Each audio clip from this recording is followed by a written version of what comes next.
Hey guys, so I have decided to start another new series, and I think it is my most important series to date. Welcome to my first ever video for this series. It's called Mental Health Minecraft. So I'm a psych major, and my goal for this channel and for my life in general is to make other people's lives better. Whether that be directly confronting mental health issues or just making funny videos that make people laugh. Over the past year, I, like many other people, have gone through the worst mental health state of my life, and it has made my goal feel even more relevant than ever. That being said, I really hope you guys enjoy this series, and I hope it helps you on your own mental health journey. So today we're going to start with a wellness activity first. It's called the 5-4-3-2-1 grounding technique. You can just look that up and you'll be able to find it. First, I'll just do examples as I'm going through it, but the first thing you're going to do is 5-4-3-2-1. It's the 5.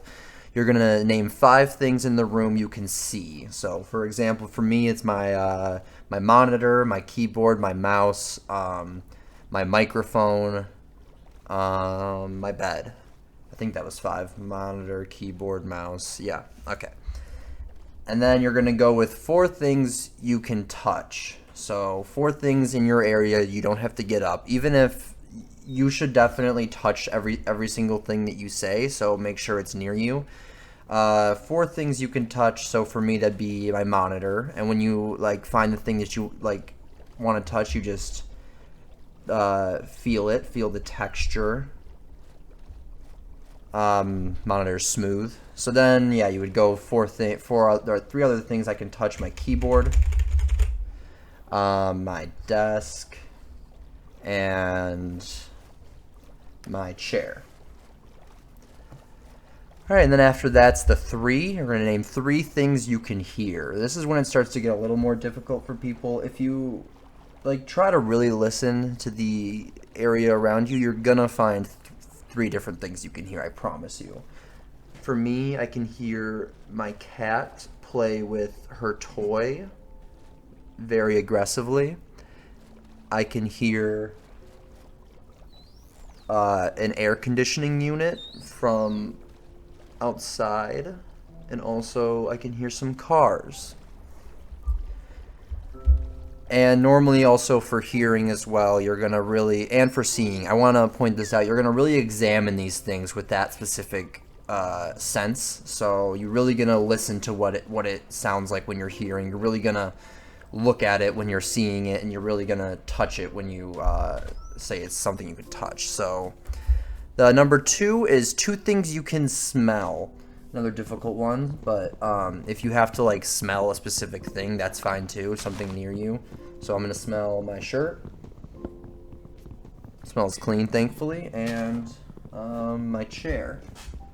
It smells like my cat because she likes to tear this chair up. And then the next thing is number 1. 1 thing you can taste. Now I recommend that it's just something that is on the tasty you can taste in your mouth right now. For me, that is a little bit of Dr. Pepper, I believe, from earlier. And then after that, you're going to just take a long, deep breath. So however big of a breath that you want, I recommend probably 7 seconds in, 4 seconds out. So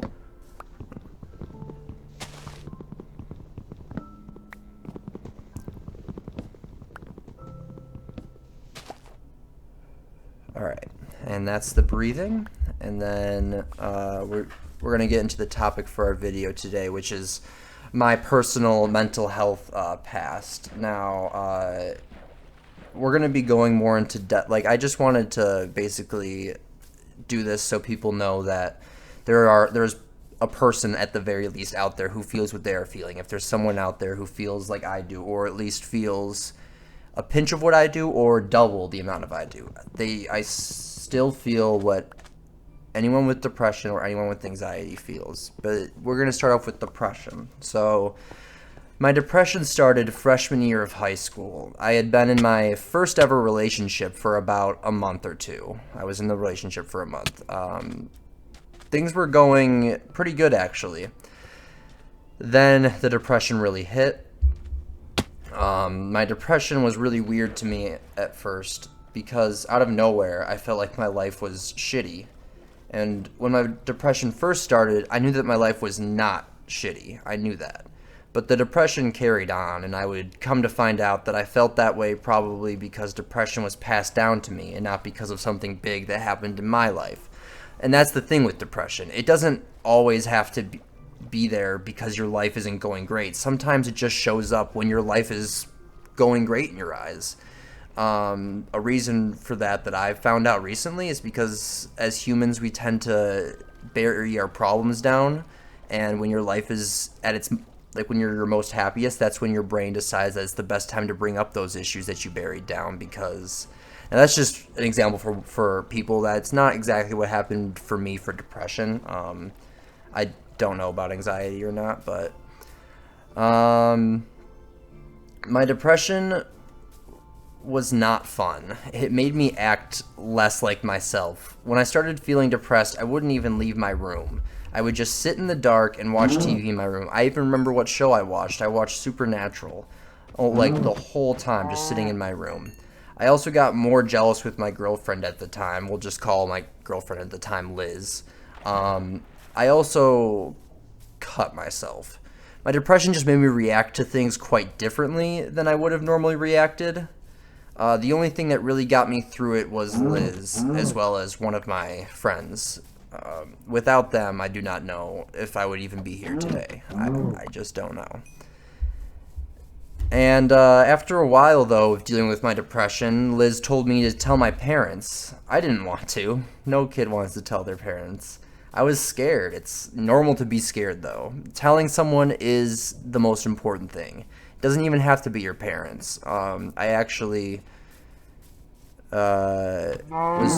parents actually did not take action right away, so I told my counselor and I got like regular therapy sessions with him, and he didn't even tell my parents. But when my parents didn't take action, I knew I had to handle it myself, which is why I went to go get therapy. And I also started writing my feelings down. I made poems, and sometimes I just wrote. I just would write if I was angry and sad. That's most of the time when I would write. If I was angry but also sad, that happened a lot for me. I guess it was a defense mechanism or something where I would get angry whenever I got sad. I don't know. But it helped me with my depression very well. I recommend people do that. Writing down your feelings is a great alternative to therapy if you don't want to tell anybody just yet. Writing your feelings down is most important. Now, I do recommend you tell somebody because that's crucial. But if you really don't want to, I recommend you write your feelings down. I recommend you do that anyways, even if you're not feeling any mental disorder or you're not feeling sad or anything. Just write your feelings down. It really helps you understand yourself a lot more. I eventually stopped cutting because I was dealing with it myself. I still felt depressed, though. The depression didn't go away, more so that I just realized that cutting was stupid. It was a stupid thing to do. My parents did, after I stopped cutting, they found my notebook that I would always write in, and the day they found it, I was admitted to a mental hospital. So after 4 days there, which actually is not long, being there for a 15-year-old, that's a pretty short time. It's the shortest that I knew anyone ever being there. Mainly because my parents wanted me to get out as fast as possible, but I also wanted to get out as fast as possible, so it wasn't just my parents. I was released with an outpatient psychiatrist, therapy, and given an antidepressant known as Lexapro.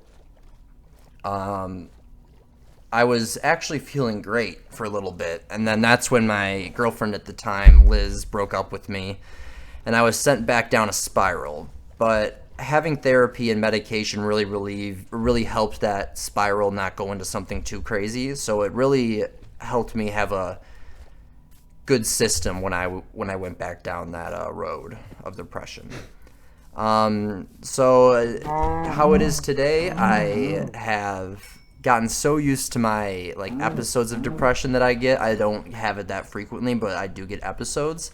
I'm okay whenever they happen. I honestly, sometimes I'm okay with just chilling, laying down, letting the depression kind of run its course. I just kind of chill, watch a show, and kind of just let it go through, because that's the best way that I've found the depression just goes away naturally. I do still get depressed, though, when I get panic attacks, when I have to deal with anxiety, which leads us into our next area, and that's anxiety.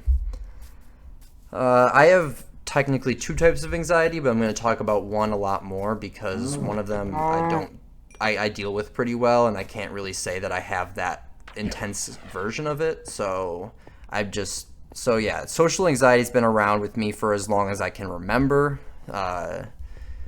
Even like after like my first couple social interactions, I think that's when it started, honestly. That was something that I just dealt with my whole life, and I learned to handle it, though. I knew what to do whenever I would get anxious socially, and I knew that running away wasn't always the answer. But I'm an introvert, so I would rather be with a couple of my closest friends than be at a party anyways, and while it's difficult finding those close friends, I do have them, and if you don't have those close friends out there, just put yourself out there a little more. And if it's really hard for you to do that, then I recommend that you talk to someone about that, because maybe they can help you figure that out. That social anxiety was never that big for me, so I'm not really going to go into that much more after this. So the next one is generalized anxiety, which started during the pandemic, when I stopped taking my antidepressants because I thought I was fine. I thought it was safe to stop. Never do that. Always taper off antidepressants, and only taper off when your psychiatrist tells you. Antidepressants are not a drug that you can just forget to take or stop taking, because for some people, even missing one day can cause you to go through withdrawals, which is what I went through, and that is how I got generalized anxiety disorder. Now, me saying that may make you even more scared to take antidepressants. However, they do really, really, really help. And when they kick back in, they take a while for them to initially kick back in, but when they kick back in after you miss like a day, they kick back in about a week. And so it's hard to deal with still, but at least it's for a less of a time. Maybe you just take it easy that week. Which is actually what happened this week, and why I haven't been posting. I went through withdrawals, and I was an idiot. I missed a couple days, and it just took a wrong turn. So I'm not trying to diss antidepressants. Antidepressants are maybe the best thing that's happened to me. They are just a drug you have to be careful with. So I started getting panic attacks every day before I worked as a server at an understaffed restaurant. I assumed it was because we were understaffed, and that's why I was getting the panic attacks, and I tried to push through it. It was impossible to deal with, though. So in October of last year, I decided I would either get help or die, and I contacted my psychiatrist, and she sent me to the ER, where I was admitted to the mental hospital for the second time in my life. There I got more medications that would help me with my anxiety, such as benzos and a heart medication to lower my blood pressure. I was in there for 4 days, which is still not long, but that's more of a time that adults are in there for. They're not in there for ever a lot, or they're not in there for months like children can be, but there are some that are in there for months.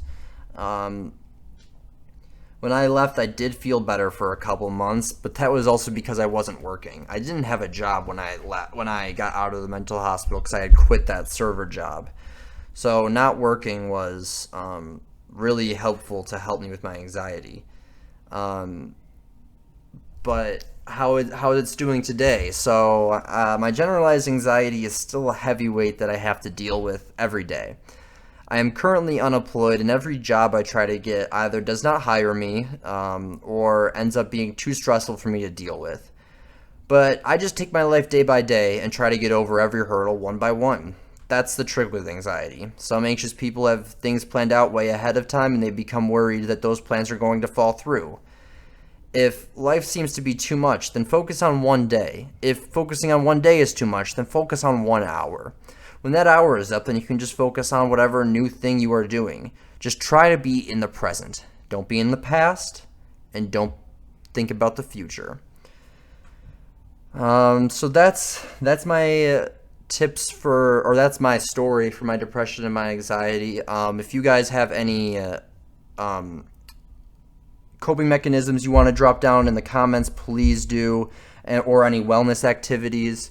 And if you guys want me to talk about a specific, or talk about coping mechanisms for a specific problem or a specific mental disorder that I did not go over, because frankly I won't know that many coping mechanisms outside of my own. So if you guys want me to look into more other mental disorders, then I am more than happy to do that. Please DM me, or if you're feeling up to it, comment, and I will definitely go over those in the future. Thank you guys so much for watching. Please like this video. This video is very important to me, and just in general, I feel. Thank you guys for watching. Have a great day and a mentally healthy day.